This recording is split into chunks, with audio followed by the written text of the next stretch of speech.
Mic জায়েজ কিনা? বিল কিয়াস জায়েজ। কিভাবে জায়েজ? কিভাবে মাইক জায়েজ? আমাদের বাংলাদেশে গোটা পৃথিবীর মুসলমানের সংখ্যা কত? গোটা পৃথিবীতে মুসলমানের সংখ্যা কত? আমি আমাদের মূর্খতা ভণ্ডামি কতটুকু আছে এটা বলছি। গোটা পৃথিবীতে মুসলমানের সংখ্যা কত? প্রায় 150 কোটি মুসলমান গোটা পৃথিবীতে বসবাস করে। এটা হচ্ছে বিজ্ঞ ব্যক্তিদের পরিসংখ্যান। কিন্তু আপনাদের চট্টগ্রামে একটা এলাকা আছে, তাদের মধ্যে গোটা পৃথিবীতে মুসলমানের সংখ্যা হবে 7 থেকে 8 অথবা 10,000। গোটা পৃথিবীতে মুসলমানের সংখ্যা কত? চট্টগ্রামের একটা এলাকার ভাষায় 150 কোটি মুসলমান নয়, চট্টগ্রামের একটা এলাকার ভাষায় গোটা পৃথিবীতে মুসলমানের সংখ্যা সর্বোচ্চ 10,000 বা 7,000। কেন? তাদের গ্রামের মধ্যে ওই চট্টগ্রামের চরলক্ষেতে ওই গ্রামের মধ্যে যারা মাইকে ওয়াজ করে তাদেরকে কাফের বলা হয়। কি বলা হয়? শিরকে আকবার। নূরের কোরআন নারে জ্বালায়, শিরকে আকবার এমনে হয়। এরা মোবাইলে সালাম দিলে সালামের উত্তর দেয় না। কোন মুসলমান, আপনাদের খতিব সাহেব, উনি মাইকে ওয়াজ করেন, মাইকে নামাজ পড়ান, উনি যদি কোন একটা গরুর গোশতে ফাতিহা দেন কিংবা গরু জবাই করেন, তারা ওই গরুর গোশত আর খাবে না, ওটা হারাম। তো তাদের মতো মুসলমানের সংখ্যা কত?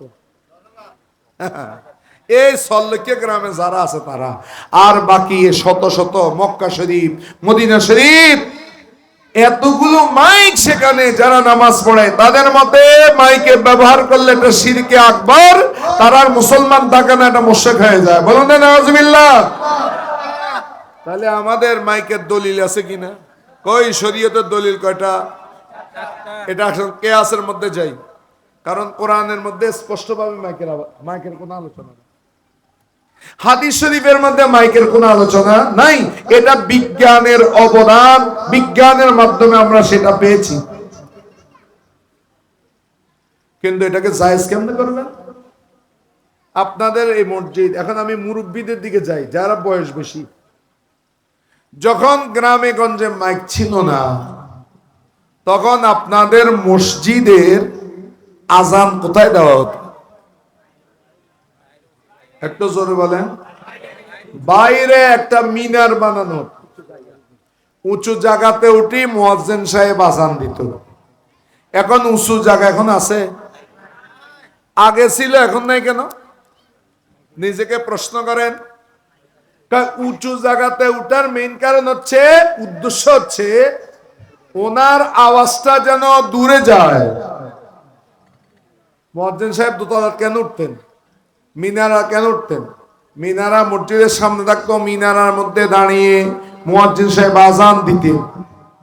তো ওই আজান যে দিতেন মুয়াজ্জিন সাহেব মিনারার মধ্যে দাঁড়িয়ে, সেটা মিনারা কেন উপর উঠতেন? উদ্দেশ্য হচ্ছে আওয়াজ যেন, কথা আমার বুঝাচ্ছে? আপনাদের খতিব সাহেব খুতবা দেয় না? হ্যাঁ, উনি নিচে দাঁড়ায় দেয় না মিম্বরে দাঁড়ায় দেয়? মিম্বরে কেন দাঁড়াতে হয়? তার আওয়াজ যেন দূরে যায়, মুসল্লিরা যেন তাকে দেখে। এখন আসেন, আমাদের প্রিয় নবী হুজুর করিম সাল্লাল্লাহু আলাইহি ওয়াসাল্লাম বিদায় হজ্জের মধ্যে 10ম মিজের মধ্যে ভাষণ দিয়েছেন। সুবহানাল্লাহ বলুন না।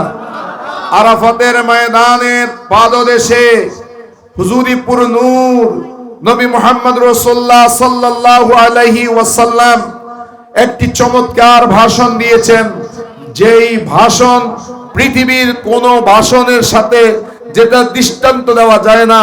মেঘনা কাটার সেই ভাষণের সাথে যদিও সেটা তুলনা করা হয়, আমি বলি হাজারো মেঘনা কাটার ছেটে আমার রাসূল করিম সাল্লাল্লাহু আলাইহি ওয়াসাল্লামের শাশ্বত সেই ভাষণ, এটা সবার উপরে। বলুন না সুবহানাল্লাহ। রাসূল বলে দিলেন আগামী বছর আর আমি আসবো না, ইশারা করে দিলেন। তার মানে আমার দিস ইজ লাস্ট, এটা আমার লাস্ট ভাষণ তোমাদের প্রতি। আরাফাতের ময়দানে আমি আর আগামী বছর আসবো না। কিন্তু এই ভাষণ দেওয়ার সময় নবীজি কি নিচে ছিলেন নাকি উপরে ছিলেন? কিসের উপরে? নো, ওনার ওটের উপরে দাঁড়ানো ছিলেন। ওটে ওটে ওটে উনি ওটে ছিলেন। ওটটার নাম হচ্ছে কাসওয়া। সুবহানাল্লাহ বলুন না। ওনার উষ্টির নাম ছিল কাসওয়া। এই ওটের পিঠের মধ্যে বসে গোটা জাতিকে, যেখানের মধ্যে 1,14,000 সাহাবী একসাথে দশম হিজরির মধ্যে একসাথে হজ করেছে, যে নবী মুহাম্মদুর রাসূলুল্লাহ সাল্লাল্লাহু আলাইহি ওয়াসাল্লামকে মক্কাবাসী তার আপন মাতৃভূমিতে থাকতে দেয়নি। মুসলিমীয় কয়েকজন মুসলমানকে নিয়ে রাসূল খোদা সাল্লাল্লাহু আলাইহি ওয়াসাল্লাম মদিনাতুত তয়্যিবার মধ্যে হিজরত করতে বাধ্য হয়েছেন। মাত্র 10টা বছরের ব্যবধানে সেই মুহাম্মদুর রাসূলুল্লাহ সাল্লাল্লাহু আলাইহি ওয়াসাল্লাম আজকে বিশ্ববাসীকে তাক লাগিয়ে 1,14,000 সাহাবী নিয়ে আরাফাতের ময়দানে হাজির হয়ে গেছে। সেখানে ভাষণটা কিভাবে দিয়েছেন? কাসওয়াতে, কাফ সোয়াদ ওয়া ওয়ালিফিয়া কাসওয়া। আবার এটা মনে রাখবেন, যেখানের সাথে আমার নবী লেগেছে সেটা দামি হয়েছে। কাসওয়া উট হতে পারে, কিন্তু যেহেতু আমার রাসূল তার পিঠের মধ্যে ছড়েছে, পিঠের মধ্যে যখন চলছে কাসওয়ার মধ্যে আদব এসেছে। যতক্ষণ আমার নবীজি কাসওয়ার পিঠের মধ্যে থাকতেন ততক্ষণ পর্যন্ত কাসওয়া প্রস্রাব পায়খানা করতেন। সেই কাসওয়া জান্নাতে যাবে। আল্লাহ তাকে কাসওয়াকে একটা সুন্দর সূরত দান করবে। আল্লাহর নবীর সাথে যারা যারা লেগেছে সকলে জান্নাতি হয়ে যাবে। বলুন না সুবহানাল্লাহ। কিন্তু আমার পয়েন্ট হলো কাসওয়ার উপরে কেন হয়? রাসূলুল্লাহ তো নিচে দাঁড়িয়েও কি দিতে পারতেন, ভাষণ দিতে পারতেন। উনি কাসওয়ার উপরে কেন? কাসওয়ার উপরে এই জন্য আওয়াজটা যেন বাহিরে যায়, 1,14,000 সাহাবী যেন সুন্দরভাবে শুনতে পায়। বলুন না সুবহানাল্লাহ। তাহলে চাহিদা কি? চাহিদা হলো আওয়াজকে বড় চাই, হেদায়েতের আওয়াজকে বড় চাই। তো এখন হেদায়েতের আওয়াজটাকে সেই কাসওয়াকেও আনলাম না, মিনারটাকেও আনলাম না। আমার বিজ্ঞান আমাকে এই মাইকটা দিয়েছে, ওইটার উপরে রাসূলুল্লাহর এই হাদিসগুলোর উপরে, কর্মগুলোর উপরে আমি কিয়াস করে মাইককে জায়েজ দিয়ে দিলাম। বলুন না সুবহানাল্লাহ। কথা ঠিক আছে? এখন আমাদেরকে একজনে প্রশ্ন করতে পারে, হুজুর মাইক দিয়ে তো গান গায়, মাইক দিয়ে কি গায়? আমাদের বাংলাদেশের সিস্টেম কি জানেন? বাংলাদেশের মধ্যে